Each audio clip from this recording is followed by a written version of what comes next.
Good morning, Eve. Hi, Pat. It's so good to see you. Oh, it's nice to see you. It's like being home here, eh? For me, it's home. Well, it's like being home. All right.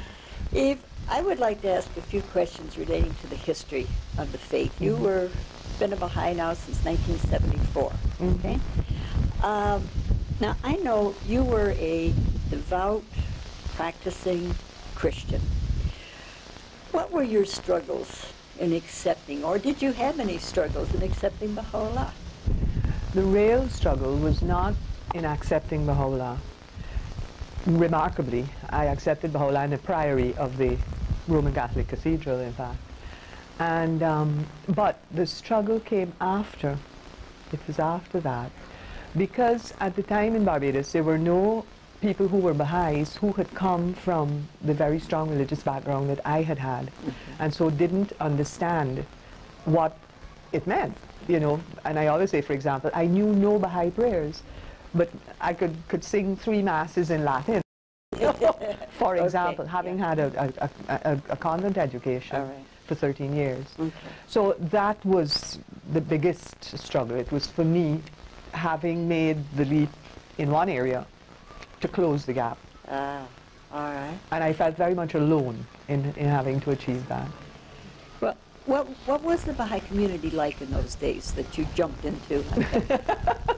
I often remember the first time I met the community, which was at the National Convention, and walking in, because it was during Rizwan that I became a Baha'i, and walking into the National Center and looking around and saying, what am I doing in a room with these people?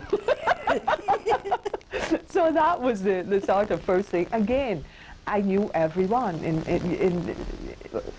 Historically, your social life and religious life, certainly in this part of the world, were extensions of each other. Right. So you knew everybody. You grew up with everybody who was at church, you know, and here you come into a whole new concept. I mean, revolutionary concept, and I deliberately use the word revolutionary. And you're really right out on your own. Did you feel an acceptance, though, from the Baha'i community?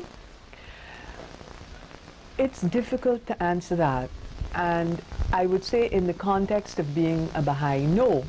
But socially, there was a very, very big gap, you know, from my own social milieu to the milieu of the majority of people who were Baha'is at the time.